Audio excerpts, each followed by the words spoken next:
Elara Lancaster watched her future end in front of 300 witnesses. The cathedral was everything her mother had dreamed of for this day. White roses climbed marble columns, sunlight streamed through stained glass, and the guest list included every important family in the city. Elara stood at the altar in her grandmother's lace veil, hands clasped around a bouquet she'd tied herself that morning. Her groom stood beside her, golden-haired Marcus Wright, the man she'd loved since college. The priest was asking if anyone objected to this union. Marcus turned to her. His face was pale and set. "I do." The words didn't register at first. Elara thought she'd misheard. The priest blinked, confused. Then Marcus stepped back from her, addressing the crowd. "I can't do this. I'm in love with someone else." The sanctuary went silent. Elara felt her stomach drop away. She couldn't breathe. Her vision narrowed to Marcus's face, to the pain in his expression that somehow made this worse. He looked sorry. He looked tortured. He looked like he'd been carrying this secret for months. "Who?" The word left her lips before she could stop it. Marcus's eyes shifted past her shoulder. Elara turned.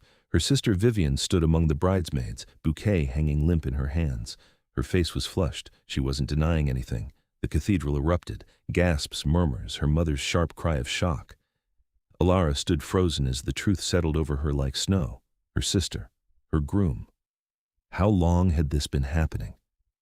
She thought back to all the times Vivienne had helped with wedding planning, had stayed late at their apartment, had offered to pick up Marcus from work. All those moments now reframed, poisoned. Elara wanted to run. She wanted to disappear. But her legs wouldn't move. 300 people stared at her with pity and hunger for scandal. Her humiliation was complete and public and witnessed by everyone who mattered in her life. Then a voice cut through the chaos.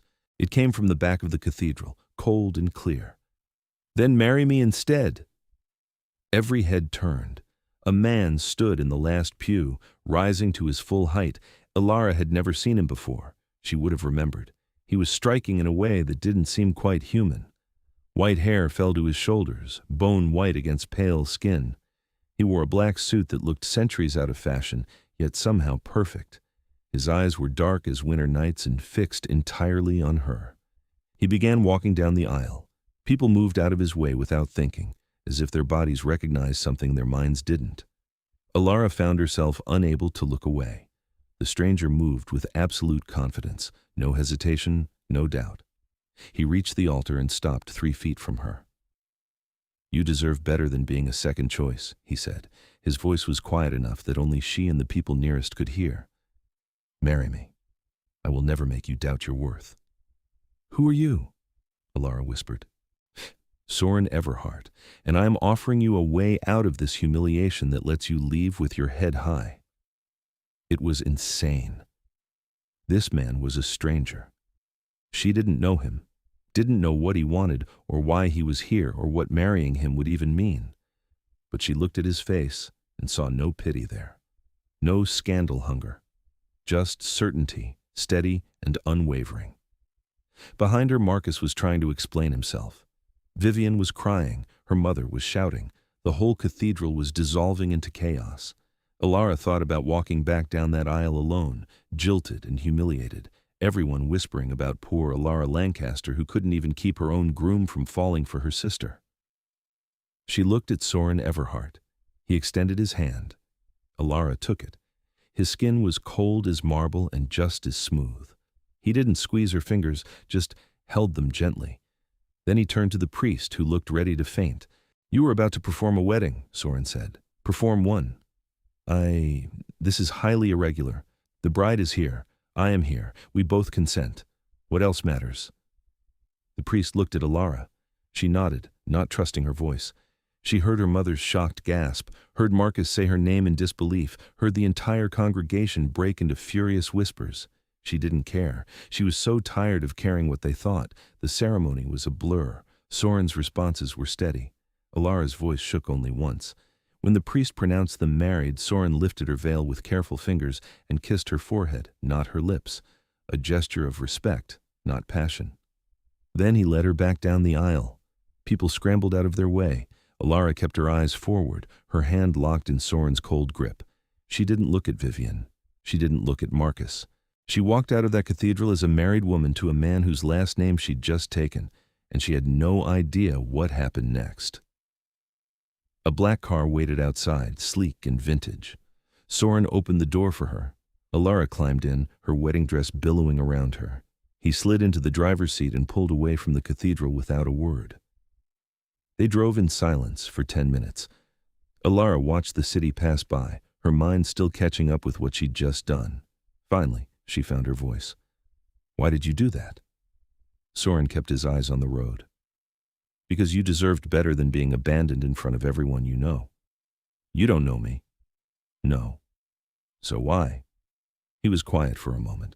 Then he said, "I know what it's like to be cast aside publicly. I wouldn't wish that on anyone." Elara studied his profile. He was handsome in a way that didn't fit modern beauty standards, too sharp and cold. But there was something magnetic about him. She realized she wasn't afraid, which was strange. She should be terrified. She'd just married a stranger. "Where are we going?" "My home, unless you prefer somewhere else." "I don't have anywhere else." Her apartment was Marcus's apartment. Her life was tangled with his. She had nothing that was just hers. Soren glanced at her. "You have somewhere now." They drove out of the city, into the hills where old estates sat behind iron gates. Soren turned onto a private road that wound through dark trees. The house that appeared at the end was more castle than home. Stone walls, pointed towers, windows like dark eyes. It looked like it had stood there for centuries. "You live here?" Elara asked. "For the last 112 years, yes." She thought she'd misheard. "What?" Soren parked the car and turned to face her fully. "I should have explained before the ceremony. I apologize for the deception, but there wasn't time. I'm not human, Elara. I'm a vampire, and you just married the vampire king of this region." Elara stared at him. She waited for the punchline. It didn't come. Soren watched her steadily, no hint of humor in his dark eyes. "Vampires aren't real," she said. "We are. We're just careful." "This is insane." "Yes." He didn't argue with her. "I can arrange an annulment if you want. Human law won't recognize a marriage performed under those circumstances. You can leave right now. I'll have you driven anywhere you want to go and give you enough money to start over." Elara's hand found the door handle. She should leave. She should run. This man was either delusional or telling the truth, and she wasn't sure which was worse. But where would she run to? Back to the city where everyone knew what happened? Back to her sister who'd betrayed her? Back to the apartment she'd shared with Marcus? She let go of the handle. "Prove it." Soren leaned forward slowly. He opened his mouth. His canines lengthened into sharp points, longer than any human teeth could be. Then they retracted.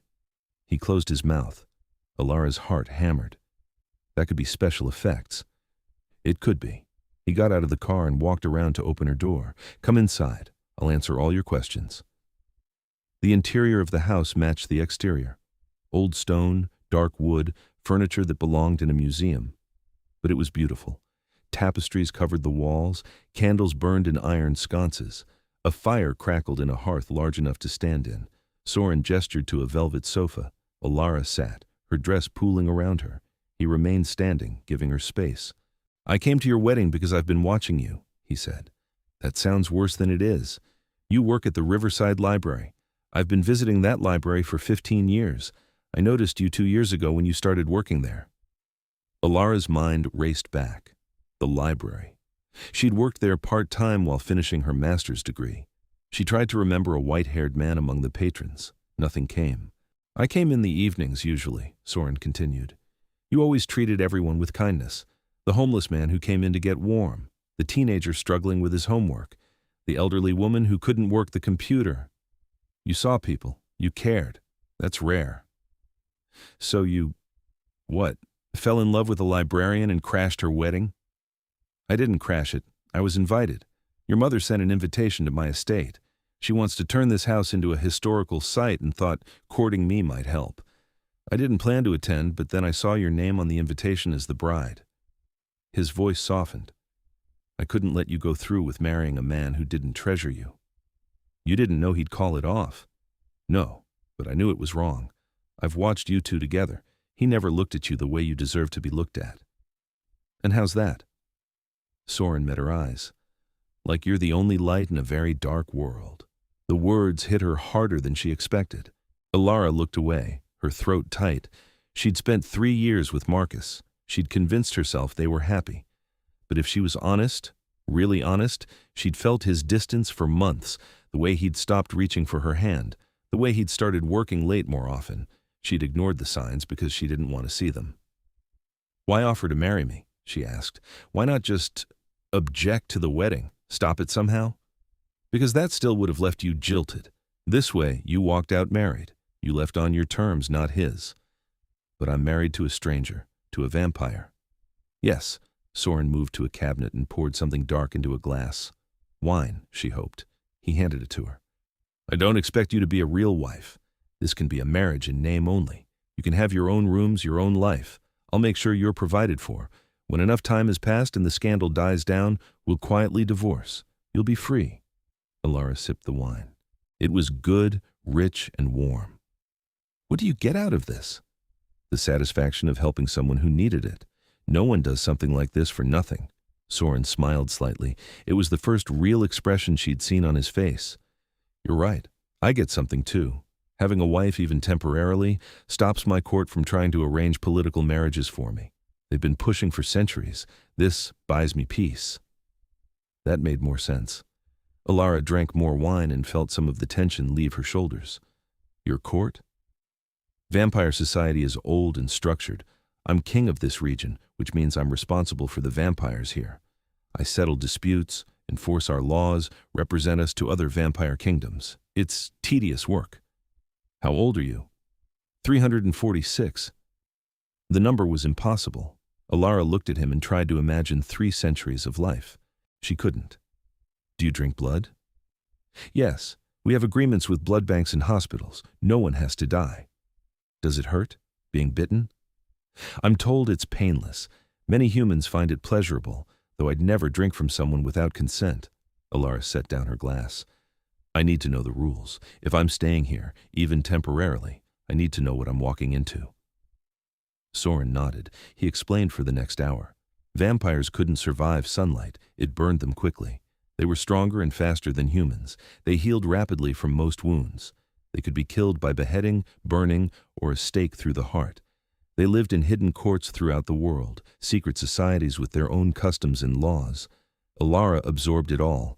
Part of her still didn't believe any of this was real, but she was too tired to fight it. She'd been awake since dawn preparing for her wedding. The emotional whiplash of the day crashed over her. "I need to sleep," she said. Soren showed her to a bedroom on the 2nd floor. It was beautiful, all dark wood and soft fabrics. The bed looked like it belonged to royalty. He lingered in the doorway. "Thank you," Elara said quietly, "for today. It was insane, but thank you." "You're welcome. Sleep as long as you need. This is your home now for as long as you want it." He left, closing the door softly behind him.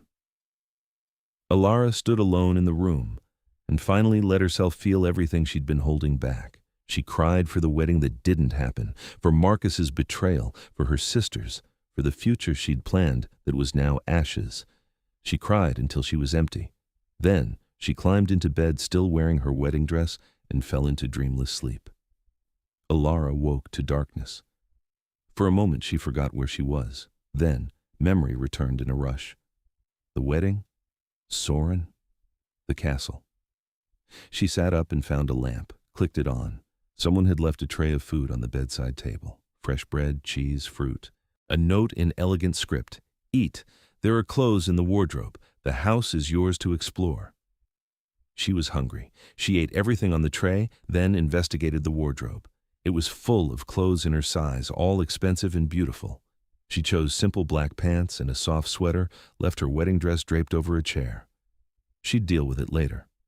The house was quiet as she explored. She found a library that made her heart ache with want, thousands of books lining the walls. A music room with instruments she didn't recognize. A conservatory full of night-blooming flowers. It was beautiful and strange and lonely. She found Soren in a study, sitting at a desk covered in papers. He looked up when she entered. "Did you sleep?" "Yes, thank you for the food." I wasn't sure what you'd like. I don't eat food anymore, so my knowledge is outdated. Elara sat in the chair across from him. Can I ask you something? Anything. Why do you care? Really? You watched me at a library. That doesn't explain this. She gestured around them. Marrying me. Bringing me here. You could have just let it happen. Soren set down his pen. He was quiet for a long moment, and Elara thought he might not answer. Then he spoke. A century ago, I was engaged to a vampire woman named Isolde. It was a political arrangement between our families. I didn't love her, but I would have honored the engagement. The night before our wedding, she announced in front of both courts that she'd fallen in love with my younger brother. She married him instead. Everyone watched it happen. Everyone saw me cast aside. Elara's breath caught. I'm sorry. It was a long time ago, but I remember standing there, frozen, while two courts whispered about me. I remember the humiliation. When I saw your groom's face yesterday, I knew what was coming. I couldn't let you go through that alone. So, you married me out of pity? No, his voice was firm. I married you because I've spent 2 years watching you be kind to everyone around you, while the man who should have treasured you took you for granted. I married you because you deserve better, and perhaps because I wanted to give you the choice I never got. Elara felt something shift in her chest. She looked at Soren and saw past the vampire king to the man underneath, someone who'd been hurt and remembered it, someone who'd turned that pain into compassion. Thank you, she said again. They talked through the night. Soren told her about his long life, the things he'd seen, the way the world had changed. Elara told him about growing up with Vivienne, how her sister had always been the beautiful one, the charming one, how Elara had learned to fade into the background. She talked about Marcus, how they'd met in a bookstore, how he'd seemed perfect at first, how slowly she'd realized she was more in love with the idea of him than the reality. Dawn came. Soren stood. I need to sleep. Sunlight won't kill me instantly, but it's painful. I'll wake at sunset. What should I do all day? Whatever you want. The library is yours. There's a car in the garage if you want to go out. You're not a prisoner, Elara. You're free. He left her alone in the study. Elara wandered to the library and lost herself in books. She found first editions of novels she'd only read in paperback. She found books in languages she didn't know. Hours passed. She ordered food delivery and ate lunch alone in the enormous dining room. It should have felt lonely. Instead, it felt peaceful. Her phone buzzed. She'd been ignoring it since the wedding. 37 missed calls, dozens of texts. Her mother, her friends, people she barely knew demanding to know what she'd been thinking. And 3 messages from Vivienne. We need to talk. Elara, please. I'm sorry. Elara deleted them all. She wasn't ready. Maybe she'd never be ready. Sunset came. Soren appeared in the library doorway, looking for her. You found the books. This collection is incredible. Some of these are priceless. I've had a long time to gather them. Take anything you want to your room. Over the next week, they fell into a rhythm. Soren worked during the nights, managing his court. Elara explored the house and grounds, read his books, avoided the outside world. They talked over dinner, which Soren sat through even though he couldn't eat. He drank wine sometimes, told her vampires could still enjoy some liquids. Elara was surprised by how easy it was to be around him. Soren didn't push. He didn't ask questions she wasn't ready to answer. He gave her space but was always there when she needed company. He was patient in a way that felt deliberate, like he'd learned it over centuries. On the 8th night, someone knocked on the castle door. Soren answered it. Elara heard raised voices and came out to investigate. A woman stood in the entrance hall, vampire pale with white hair twisted into an elaborate style. She looked furious. This is insanity, the woman said. The entire court is talking about it. Then let them talk. Soren's voice was cold. You married a human, at a human wedding, without consulting anyone. Do you understand what you've done? I've taken a wife, that's my right. Not when it affects all of us. The woman's eyes found Elara. Her lip curled. This is her? The jilted bride you felt sorry for? Elara felt her face flush but held her ground. Soren stepped between them. You will show respect, or you will leave, Katerina. Respect? For a human who trapped you in a moment of misplaced chivalry? The court demands an explanation. You owe them that much. I owe them nothing, but I'll come. Tomorrow night. Tell them to gather." Katerina gave Elara one last contemptuous look and left. Soren closed the door with careful control. "I'm sorry you had to hear that." Elara crossed her arms. "She's right, isn't she? You didn't think this through. Your court is angry." "My court is always angry about something." "Soren, be honest with me." He turned to face her. "Yes, I've caused problems. Vampire-human marriages are rare and usually political. What I did was impulsive by our standards. They want to know why I married you and what it means for our society." "What are you going to tell them?" "The truth. That I chose you, and that's all the explanation they're getting." "That won't be enough." "It will have to be." But Elara saw the tension in his shoulders. This was worse than he was admitting. She thought about Katerina's words. The jilted bride you felt sorry for. Was that really all this was? Soren's pity translated into a grand gesture he was now stuck with. The next night, Soren dressed formally and prepared to meet his court. Elara watched him adjust his jacket in the mirror. "I'm coming with you," she said. "No, they'll say things you don't need to hear." "I'm your wife. Temporary or not, that's what we told everyone. I should be there." "Elara, if I'm the problem, I should face it." Soren looked at her for a long moment. Then he nodded. "Stay close to me. Don't speak unless spoken to.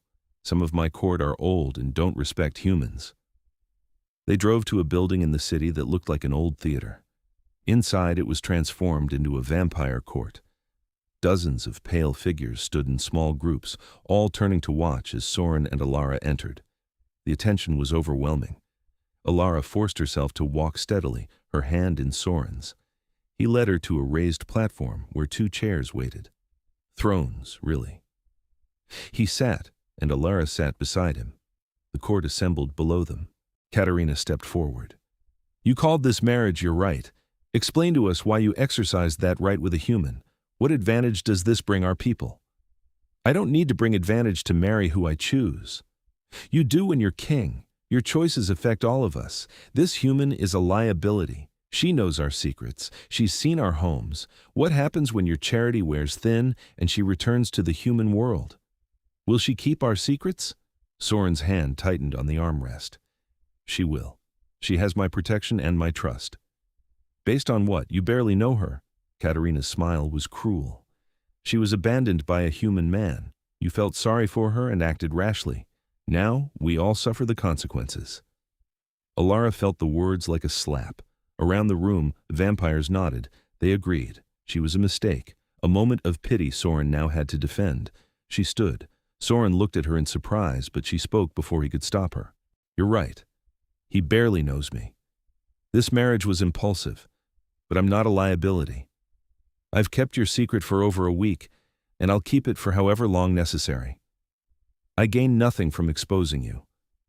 I'm here because Soren offered me refuge when I needed it. If that makes me weak in your eyes, fine. But don't question his judgment. He's been your king for how long?" 200 years, someone called out. 200 years, Elara repeated. "I think he's earned the right to make one impulsive decision." Silence fell. Katerina stared at her. Then, slowly, a few vampires began to smile. One laughed outright. "She has spirit," an older vampire said. "I'll grant her that." Soren stood and took Elara's hand. "This meeting's over. You've seen her. You've heard from her. That's all the explanation you're getting. Disperse." He led Elara out of the court before anyone could object. They made it to the car before he spoke. "You didn't have to do that." "Yes, I did. They were attacking you because of me. I can handle my court. I know, but I'm not helpless, Soren. I won't hide while people call you stupid for helping me." He looked at her and something in his expression shifted, softened. "You're braver than you think." They drove home in comfortable silence. When they arrived, Soren walked Elara to her room. He lingered in the doorway like he had that first night. "Thank you," he said, "for defending me. You didn't have to. You defended me first at the wedding. It's only fair." "Fairness, is that what this is?" Elara met his eyes. "I don't know what this is yet, but I know I'm grateful for it." Soren smiled, a real smile that reached his eyes. "Good night, Elara." "Good night." She closed the door and leaned against it. Her heart was racing. Something had changed tonight. She'd stopped thinking of Soren as the stranger who'd saved her and started seeing him as just Soren, complicated and kind and lonely despite being surrounded by his court. She thought about how he'd held her hand in front of everyone, how he'd looked at her, like she was the only light in a very dark world. Oh no, she thought. I'm falling for him. It was too soon, too fast. She'd just ended things with Marcus, even if the ending had been brutal and public. She shouldn't be feeling this. But she was. Somewhere between late-night conversations and quiet companionship, and the way Soren looked at her like she mattered, she'd started falling. The next few days were torture. Elara couldn't stop noticing things about Soren, the way he listened when she talked, how he'd started keeping the library stocked with her favorite tea, the careful distance he maintained, always giving her space, never pushing for more than she offered. He was respectful to a fault, and it made her want to close that distance herself. She was in the library when Vivienne called. Elara almost didn't answer, but she was tired of hiding. What do you want? Elara. Finally, I've been trying to reach you for weeks. I've been busy. Being married to a stranger, everyone's talking about it. Mom's mortified. Where have you been? That's none of your business. You're my sister. Of course it's my business. Elara laughed bitterly. I stopped being your sister when you decided to sleep with my fiancé. How long, Vivienne? How long were you two together? Silence, then quietly. 6 months. 6 months. Elara closed her eyes. Elara closed her shoe. Half a year of lies. Did you ever feel guilty? Every day, but I couldn't help it. I love him, Elara.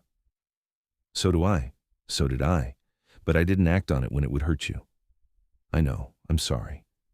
I came to apologize, to try to fix things, but you disappeared. No one knows where you are. I'm exactly where I need to be. With a man you don't know? Elara, this is crazy even for you. You don't get to judge my choices, not after what you did. I'm worried about you. Now you're worried, not when you were betraying me, but now. Elara's voice hardened. I'm fine, better than fine. Don't call me again. She hung up. Her hands were shaking. Soren appeared in the doorway, concern on his face. I heard raised voices. Are you all right? My sister. She wanted to apologize. Did you accept? No, not yet, maybe not ever. Elara set down her phone. Is that wrong? Everyone says you should forgive family. Family is who earns the title. Blood relation doesn't excuse betrayal. Soren crossed to her. You're allowed to be angry. You're allowed to protect yourself. I feel like I should be over this by now. It's been weeks. Healing takes time. Trust me, I know. Elara looked up at him. Isolde, your brother. Did you ever forgive them? Eventually. It took decades, but yes. The anger faded. But I never forgot, and I never let them close again. Do you regret that? No, some bridges are meant to stay burned. Elara stood. She was close to Soren now. Close enough to see the faint pattern in his dark eyes, close enough to feel the cold radiating from his skin. She should step back. She didn't. Can I ask you something? Always. When you said you'd been watching me at the library, what did you see? Soren's expression shifted. I saw someone who gave more than she got, who smiled at everyone but looked tired when she thought no one was watching, who deserved better than settling for good enough. Is that why you married me? To save me from settling? I married you because when I saw you at that altar, I couldn't bear to let you be humiliated, and because I'd spent 2 years wanting to know you but believing I never could. The wedding gave me an excuse to be selfish. Selfish, Elara repeated. You call it selfish to rescue someone? When I did it partly for myself, yes, Elara's heart pounded. What if I said I'm glad you did? What if I said these past weeks have been better than any time I spent with Marcus? Soren went very still. Elara, I'm falling for you. I know it's too soon. I know I'm probably just confused and grateful and a mess, but I can't stop thinking about you. I can't stop noticing how good you are, how patient, how you look at me like I'm worth something. You are worth something, worth everything. Then why do you keep your distance? Because you deserve time to heal. Because I don't want you falling for me out of gratitude or loneliness. Because when you choose someone, it should be clear-headed and certain. I am certain. Not yet, but you will be. He stepped back, putting space between them. When you're ready, truly ready, we'll talk about this again. Until then, I'm here. As your friend, your husband in name. Whatever you need. He left her alone in the library. Elara wanted to scream in frustration. He was right. She knew he was right, but that didn't make it easier. She wanted to close the distance, to find out what it felt like to kiss him, to be held by him. But Soren was being the patient one, the responsible one. She could wait. She would wait. But not forever. A month after the wedding, Elara's mother showed up at the castle. Soren let her in, then discreetly left them alone in the sitting room. Elara, look at you. Her mother's eyes were red. I've been so worried. I'm fine, Mom. You married a stranger. You disappeared. You won't return calls. How's that fine? I needed space from everyone. Can you blame me? Her mother sat heavily. No. What Vivienne did was unforgivable. I've barely spoken to her since the wedding. But running off with a man you don't know? I know him now, and he's been kinder to me than anyone in my life. He's strange, Elara. This house is strange. People say he's dangerous. People say a lot of things. Her mother studied her face. You care about him, really care about him. Elara didn't deny it. I do. More than Marcus? Marcus never knew me, not really. Soren sees me. Her mother was quiet for a long time. I owe you an apology. I pushed you toward Marcus. I thought he was a good match, stable and successful. I didn't see that you weren't happy. I didn't see it either. And this man, Soren, he makes you happy? Yes. Her mother stood and hugged her. Then that's enough. I just needed to know you were all right. After her mother left, Elara felt lighter. One bridge mended, even if others stayed burned. She found Soren in his study and told him about the visit. Your mother loves you, he said. She was scared. She approves of you, I think. Or she's trying to. Good. I'd hate to have my mother-in-law as an enemy. They smiled at each other. The moment stretched. Elara wanted to cross the room, to take his hand, to say the words building in her chest. But Soren had asked for time. She would give it to him. 2 weeks later, everything fell apart. Elara was shopping in the city when she ran into Marcus. He looked terrible, like he hadn't slept in weeks. Elara, thank God. I need to talk to you. We have nothing to talk about. Please, just 5 minutes. Against her better judgment, she followed him to a coffee shop. He bought her tea, her favorite kind. She hated that he remembered. I made a mistake, he said. Vivienne and I were not together anymore. It fell apart as soon as we actually tried to make it work. That's not my problem. I know.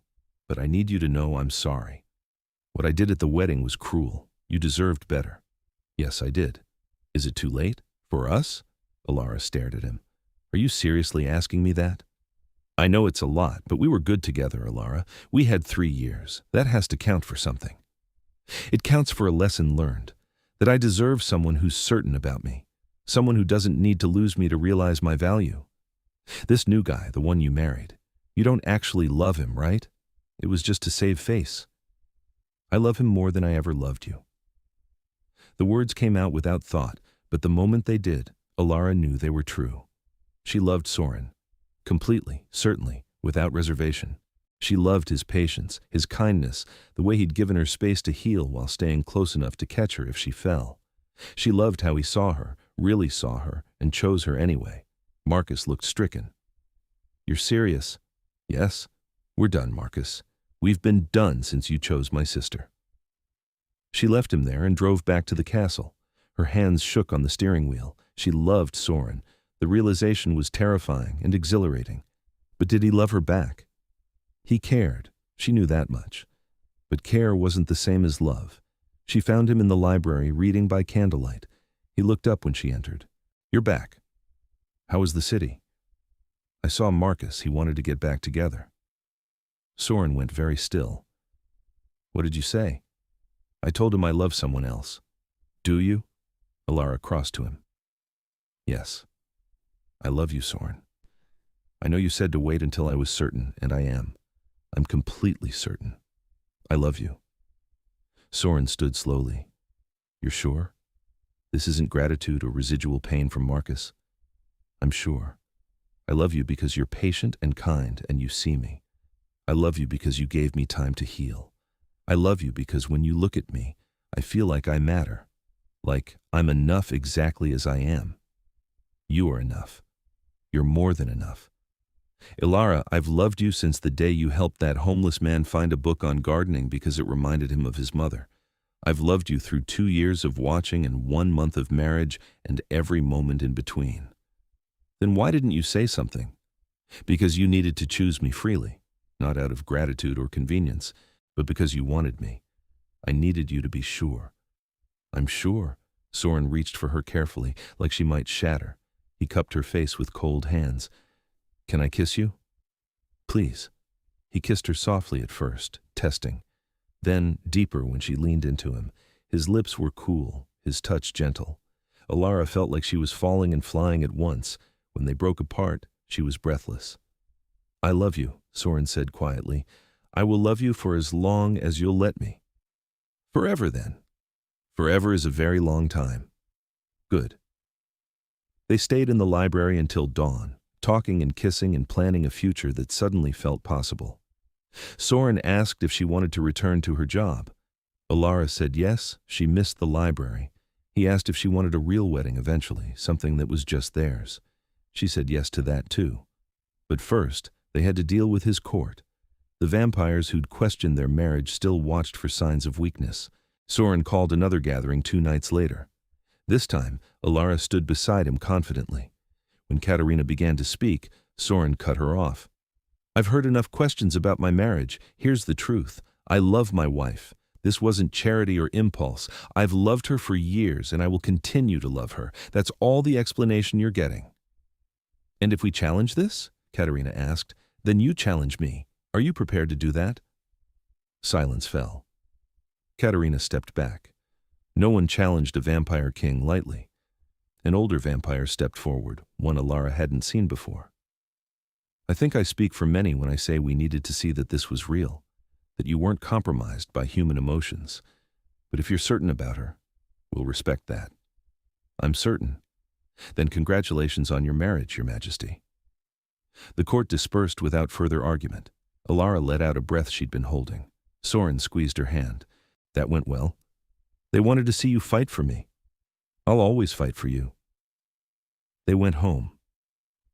Over the next months, Elara returned to her job at the library. Her co-workers were shocked to see her, but welcomed her back. Word had spread about the wedding disaster, but Elara held her head high.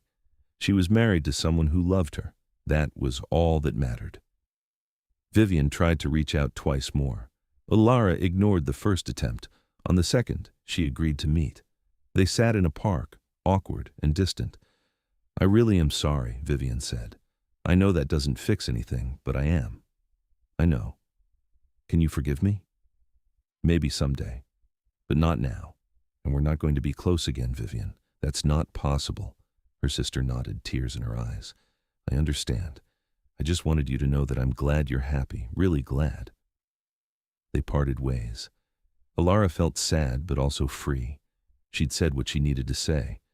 The rest was up to time. 6 months after the disastrous wedding, Elara and Soren planned a private ceremony.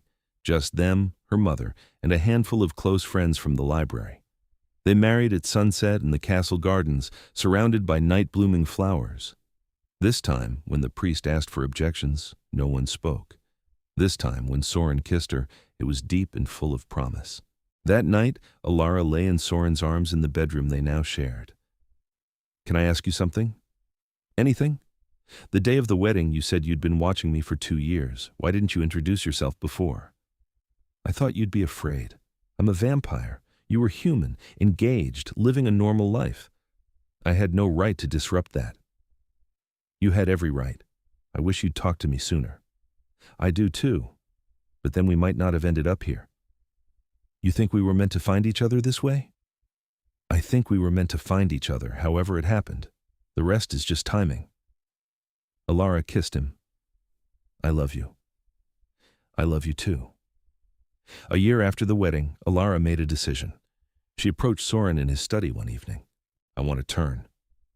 He looked up sharply. What? I want to become a vampire. To be with you properly, not just for a human lifetime. Elara, this isn't a decision to make lightly. You'd give up sunlight, normal food, your human life. You'd outlive everyone you know. I know, but I want forever with you, and I'm ready. Are you sure? Completely. They talked for hours about what it would mean. The pain of transformation, the adjustment period, learning to control new instincts. Soren made sure she understood every consequence. When dawn came and Elara still hadn't wavered, he agreed. The transformation happened on a new moon. Soren held her through the worst of the pain, whispering reassurances. When it was over, Elara woke to a world transformed. Colors were sharper, sounds clearer. She could hear Soren's heartbeat, slow and steady. She felt powerful and strange and new. "How do you feel?" Soren asked. Elara tested her new strength, lifting a chair with one hand. "Different. Good different." "You're beautiful." She looked in a mirror and saw herself transformed. Pale skin, eyes that seemed darker and brighter at once. She looked like she belonged beside Soren now, like they were matched. They appeared before the vampire court together a week later. This time, no one questioned their marriage. Elara was one of them now, a vampire queen beside her king. Katerina even bowed, respect finally earned. Elara adjusted to her new life slowly. She mourned sunlight but found beauty in eternal nights. She learned to feed carefully, ethically.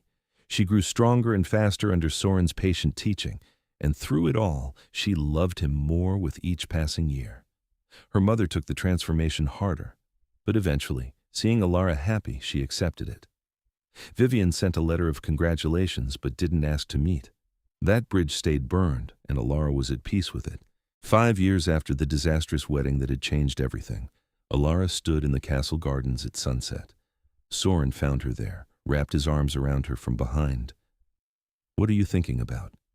"That day in the cathedral. How I thought my life was ending. And now I know it was just beginning." She turned in his arms. "Thank you for standing up and offering me a way out, for seeing me when no one else did. Thank you for being brave enough to take my hand, for loving me back." They kissed as the last light faded from the sky. Around them, the night-blooming flowers opened, filling the air with sweetness. This was home, Elara thought, not the castle, not the vampire court, but here in Soren's arms. This was where she belonged. "I love you," she whispered against his lips. "I love you too, forever." And forever, for them, was just beginning.